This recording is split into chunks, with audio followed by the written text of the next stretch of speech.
मौलाना फजलुर रहमान साहब ने आज एक बड़ी इंपॉर्टेंट जब उन्होंने प्रेस टॉक की, उन्होंने कहा मीडिया टॉक में कि जी economy is more important than elections, और फिर उन्होंने वेदर को भी कहा कि जी जनवरी ऐसा मंथ नहीं होता कि वो मुनासिब के उसमें इलेक्शंस कराए जाएं।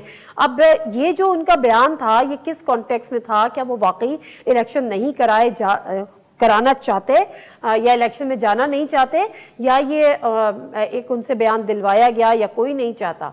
How you see this? देखिए, मेरा तो ख्याल है कि इलेक्शंस मूव अप करवाए गए हैं। पहले फेब का प्लान था, जनवरी में करवाया गया, और एस्टैब्लिशमेंट रियलाइज कर रही है कि हमें दुनिया को दिखाने के लिए एक पॉलिटिकल फसाद चाहिए, एक सामने एक चेहरा चाहिए, और भले उस इलेक्शन की क्रेडिबिलिटी पाकिस्तान के अंदर हो या ना हो, लेकिन दुनिया को दिखाने के लिए कहते हैं हम कसम खाने के काबिल हों कि नहीं देखें हमारे मुल्क में डेमोक्रेसी है।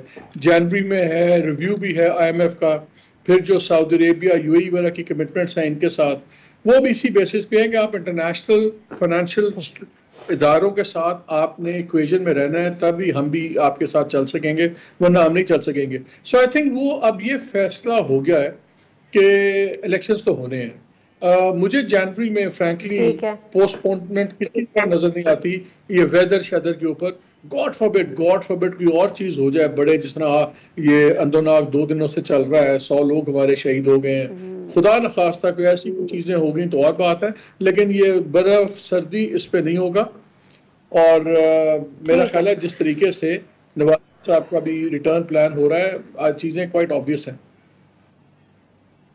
बिल्कुल ठीक है, नवाज शरीफ साहब का रिटर्न तो प्लान हो रहा है, लेकिन उनका नैरेटिव अभी तक फाइनलाइज अपेरेंटली नहीं हुआ। कभी वो, आपको पता है, बड़ी इसकी धूम मची पूरा हफ्ता कि कभी उन्होंने कहा कि जी एहतसाब होगा, मट्टी पाव वाला काम नहीं चलेगा, फिर शहबाज शरीफ साहब का जाना, और ये सारी पूरी एपिसोड। आज फाइनली फुल फ्लैग नून लीग ने अपनी इलेक्शन कैंपेन तो स्टार्ट कर दी है, लेकिन दूसरी तरफ तज्जियाकार ये भी कह रहे हैं कि मुस्लिम लीग नून जो है वो पंजाब में इट्स नो वे, मतलब वो चीज रही नहीं जो माजी में थी। नवाज शरीफ साहब वापस आ भी जाते हैं, उनका बयानिया क्या होगा? वो बयानिया पब्लिक में बाय होगा कि नहीं होगा? कितनी पजीराई आपको लगता है मिलेगी अवाम में? देखिए, कौन से बयानिए की बहस हो रही है? मियां साहब ने पहला बयानिया अपना दिया जब गवर्नमेंट गिरी, तो गुजरावाला का फेमस वो तकरीर आई जब इन्होंने जनरल बाजवा का नाम लेके, DGI का नाम लेके और लोगों के नाम लेके पहली बारी बात की। फिर हमने देखा कि उसी एस्टैब्लिशमेंट के थ्रू ये बाहर चले गए। मेरे प्रोग्राम में ख्वाजा आसिफ ने कंसीड किया कि जी वो तो एस्टैब्लिशमेंट ने भिजवाया था, बल्कि जब मैंने उनको कहा कि नहीं वो तो कोर्ट से भिजवाया, तो उनका नहीं एस्टैब्लिशमेंट सारा काम किया। तो आप चले गए बाहर। वही जनरल बाजवा जिसमें सारी बुराइयां हैं, उनको आपने एक्सटेंशन दिलवाई। जब एक्सटेंशन की बात करते हैं तो राना सनाउल्लाह साहब कहते हैं कि देखें हमने तो इसलिए वोट दिया था ताकि हमें पता था कि इमरान को वो टक्कर जाएंगे, हटाएंगे।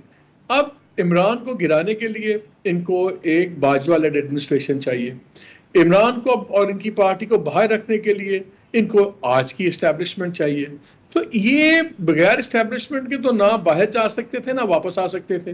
तो इसलिए बयानिया कौन सा ये क्लैश का, आई थिंक, और जिस तरह उनको आके जाना पड़ा शहबाज शरीफ साहब को, और जिस तरह बयानिए बदले हैं बाकियों के, जवेद लतीफ साहब, सरली डार साहब ने कहा, देखें उन्होंने तो आपको याद भी मीडिया में कहा था, मीडिया वालों के आगे कि अल्लाह के ऊपर मैंने छोड़ दिया है। आई मरियम ने भी कहा कि उन्होंने अल्लाह पे छोड़ दिया है। तो भाई लंदन में भी तो अल्लाह पे छोड़ दिया, क्यों भूल गए थे सारे कि अल्लाह पे छोड़ा हुआ था? वो जब पिंडी से पैगाम गया तो वो सबको अल्लाह भी याद आ गया।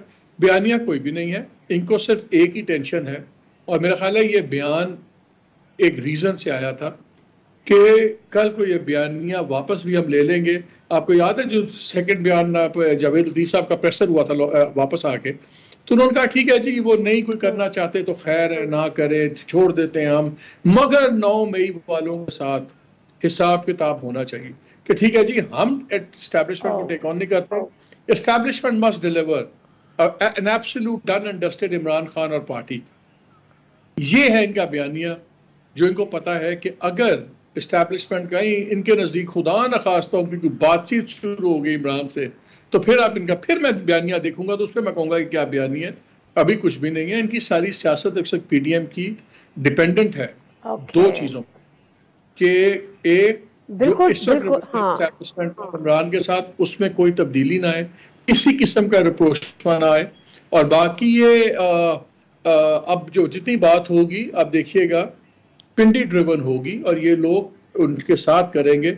और अगर कोई शक था किसी को तो अब 2 दिन में वो भी खत्म हो गया। देखिए जो आपकी फैसिलिटेशन काउंसिल बनी है, नजर आ रहा है कि अब ये future economic engine, growth of engine है पाकिस्तान का। यहीं पे पॉलिसीज बन रही हैं, यहीं पे इम्प्लीमेंटेशन हो रही है।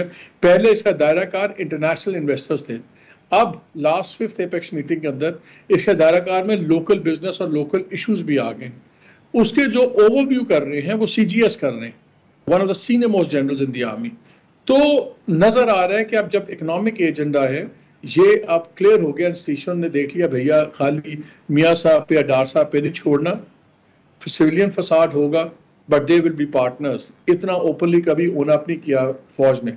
सो अब इंटरेस्टिंग ये होगा कि ड्राइविंग सीट यहाँ से होगी, बल्कि शायद इकॉनमी के लिए अच्छा भी हो। जो वो डार साहब पहले बातें करते थे ना, बिल्कुल अपनी तय चलते थे, अपनी मर्जी करते थे। मेरा ख्याल है जब यहाँ 2-4 जनरल्स बैठे हुए ना तो जरा डार साहब की जर्नैली कम हो जाएगी और शायद एक बेहतर डिसीजन हम इकोनॉमी देख लें। लेकिन जिसको हम नादिया कहते थे ना इस्लामाबाद हाइफन रावलपिंडी हाइब्रिड, अब मेरा ख्याल है रावलपिंडी हाइफन इस्लामाबाद हाइब्रिड बन रहा है।